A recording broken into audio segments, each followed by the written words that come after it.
Hi guys, welcome back to Rukia's kitchen channel. Let's learn how to make some Belgian mussels known as clams. So the first step, you're going to go ahead and clean and then wash your clams thoroughly.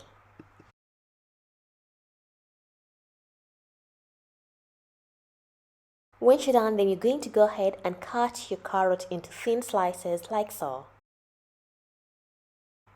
And it's time to make our clams or our mussels. You're going to place a pan on a medium heat and add some olive oil and 1 tablespoon of butter and let it melt to become hot.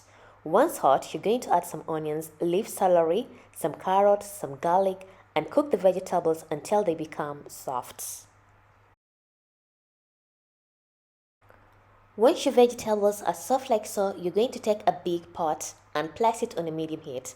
Then you're going to add the vegetables in it. So at this point, you have a lot of options. You can use beer, white wine, but personally, I'm going to add some vinegar, approximately a quarter cup. Then I'm going to add with some black pepper, some salt and Belgian spices, or also you can use some Italian spices. Then you're going to go ahead and add your mussels or the clams in another name, then mix everything well and nice.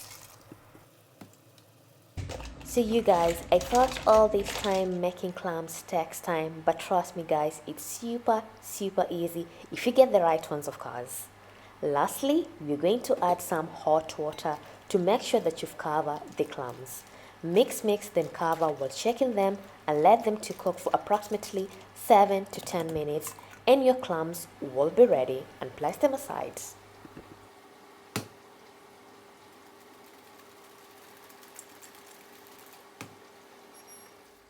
For those who are going to try out this recipe for their first time, if there's any clam that is close, make sure you don't eat it and discard it right away. Serve your mussels in a big large bowl like so. Sprinkle or garnish with some parsley or some lemon wedges if desired. Serve with some french fries and some mussel sauce and enjoy your clams. Thank you so much for watching my video, and if you've enjoyed, please give this video a big thumbs up, share, and of course subscribe. And see you next time. Bye bye.